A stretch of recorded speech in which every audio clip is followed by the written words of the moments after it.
Hey there guys, welcome to another train simulator video.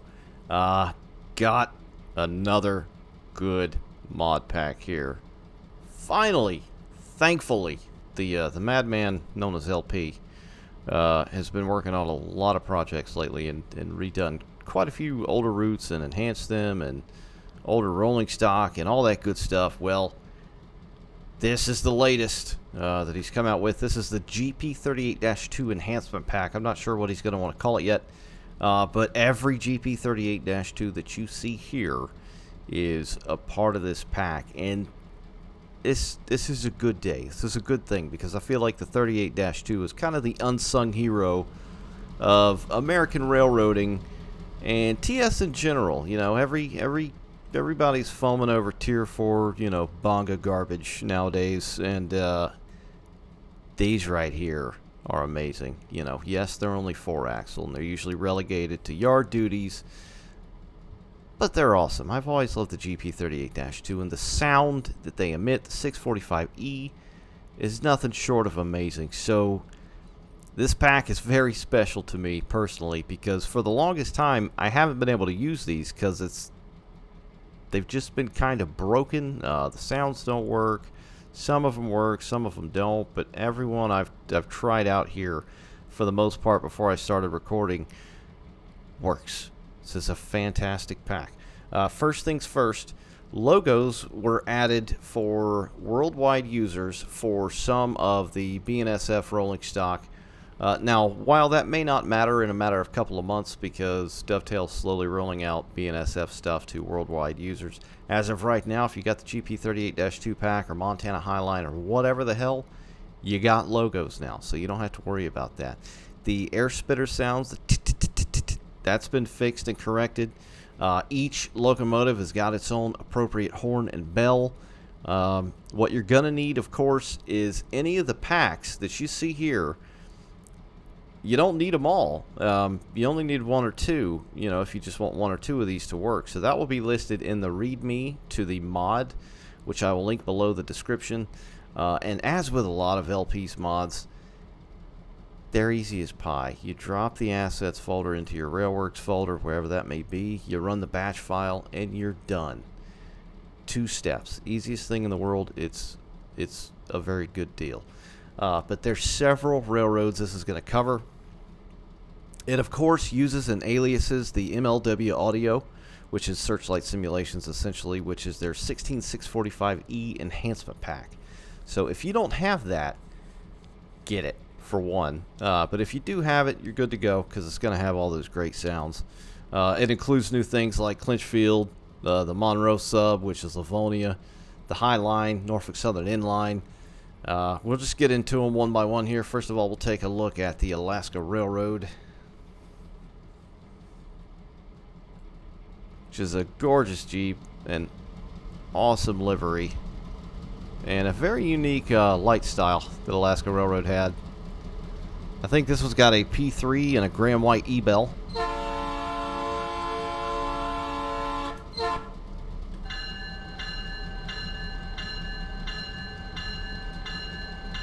Very nice.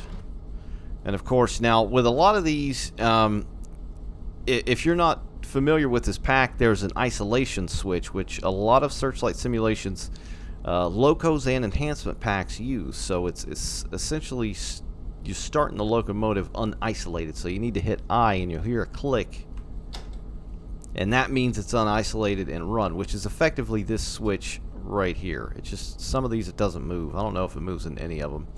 So I'm not sure whether I have it unisolated or isolated right now. We'll throw a couple of notches on it and see what happens here.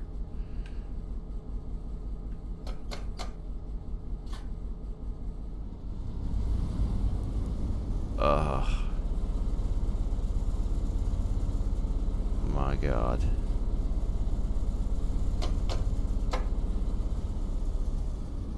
Alright. I did have it in forwards like a massive dingleberry, so we just burnt those brake pads. So that's the Alaska Railroad GP38. We're gonna zoop right along here. We've got quite a few to go over. Next up, this is the Racetrack The Chicago to Aurora racetrack, Nike Swoosh BNSF GP38. It's got the air conditioning boobops on the top there, which is very unique to this one, so you can always spot that one, which is relatively easy. Something else that was done to these that I did not mention, which I should have mentioned, is a lot of the textures were improved for the racetrack, including the white face, Livonia, red stripe for the UPG, Highline H1, Peninsula Corridor yellow stripe, Stevens Pass, H1 and B, and the list goes on and on. There's even one that's got some specific non-dynamic braking items. So this is the one from racetrack, and it looks stepped up a little bit. I don't know if this one was included. I know the white face said it was. The BN. Anyway, what does this one have? I think it's got a K3LA.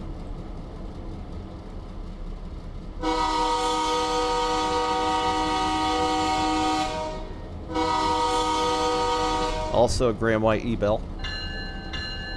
Yeah, that's definitely an E-Bell.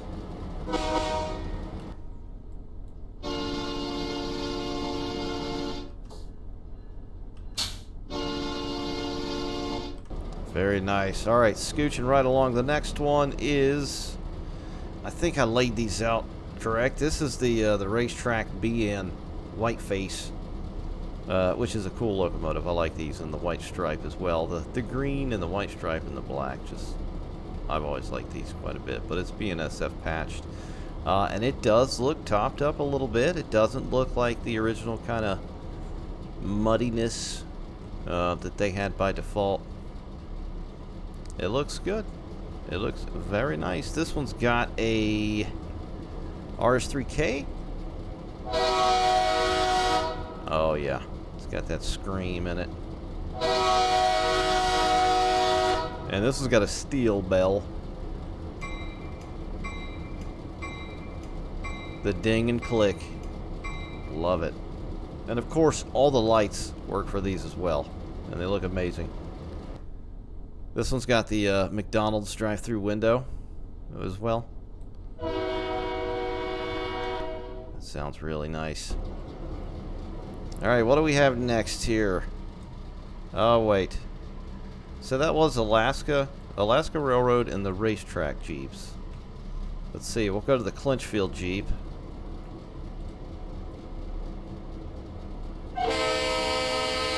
That is an RS3L. For show. As far as the bell, it's got steel. And this wasn't a bad looking model either, by default, from Dovetail. It looked alright. I like how grimy it is, because the Clinchfield Railroad in its heyday, they never, ever, ever cleaned these things. They were just soot colored for the most part. Bell and horn interior. Alright, I'm getting out of order here.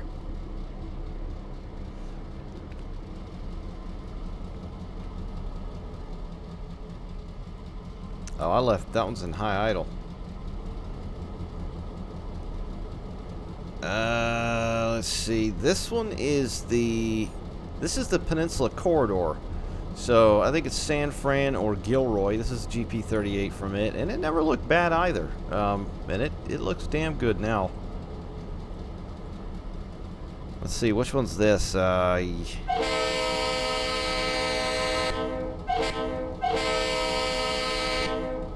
think it's supposed to be... Okay, sounds like an RS3L.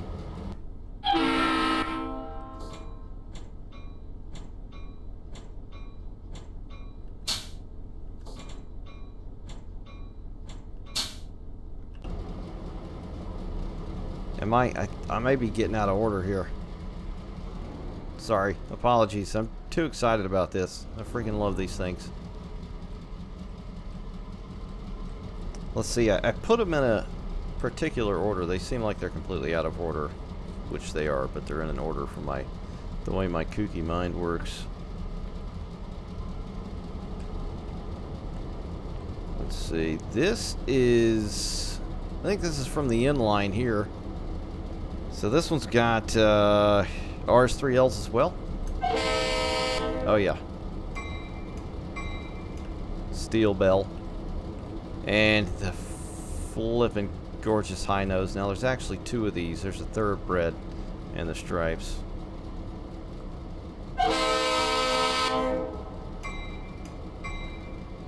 Very good deal.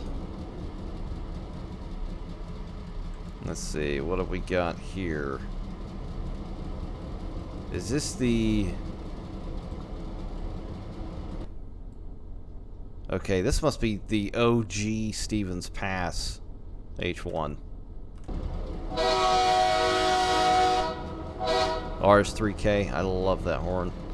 I know a lot of people are all about the 3Ls, but I love the 3K. Especially the interior sound of that. Sounds amazing. So this one back here must only mean this is the Stevens Pass Whiteface. RS3K as well. And steel bell. Let's see, now this one back here. Yes. This is it. Okay, so this is the Highline 38-2. You notice not only the light configuration, but it's missing the dynamic bits on the top here. And if you hop in, it does not have the dynamic handle. So that's a nice variation there. And this one is K3LA and steel bell.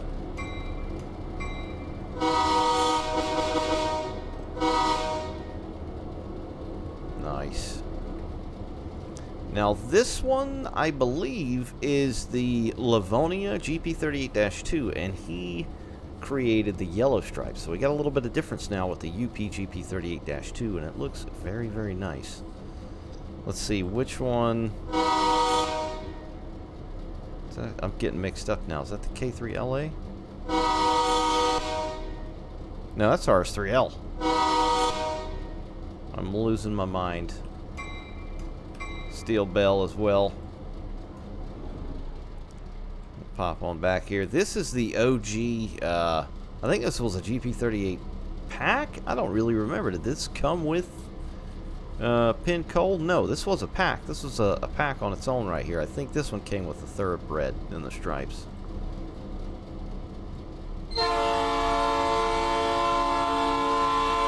Yeah, and the Nathan P3. That, too, is one of my most coveted horns on these things. Listen to that. Steel bell as well. God, that's gorgeous. What a beautiful thing. Beautiful, beautiful thing. Alright, did we miss any? Yes.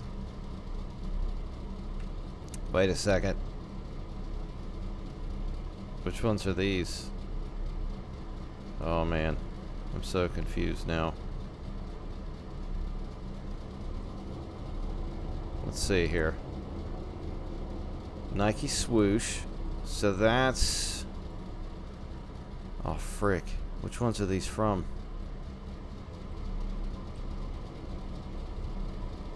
Okay, these... That one there is Highline. I believe these two are Stevens Pass. Oh, that's right. There was a... Jesus. I literally just set this up. I'm an idiot. There was a GP38 pack.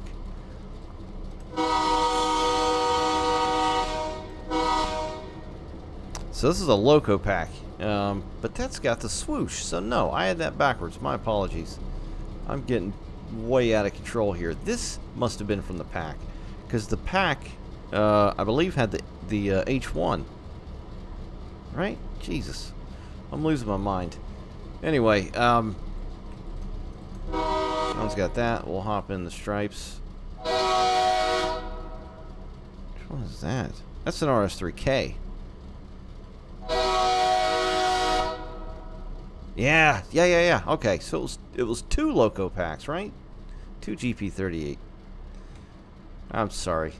My excitedness has gotten the best of me. But go get this pack.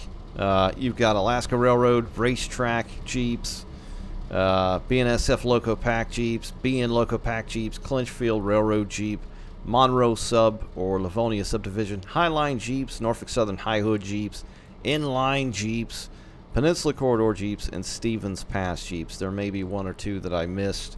Of course, uses the Searchlight sounds. It's got the flares, got a bunch of different horns, and the logos. You know, if you're a non-U.S. citizen, you can get the logos on these without having to wait for Dovetail to remove the thumb and you know, get with the program. But this pack is very awesome. Go grab it if you're into 38-2s like myself. And big thank you to LP for this pack, because this is amazing.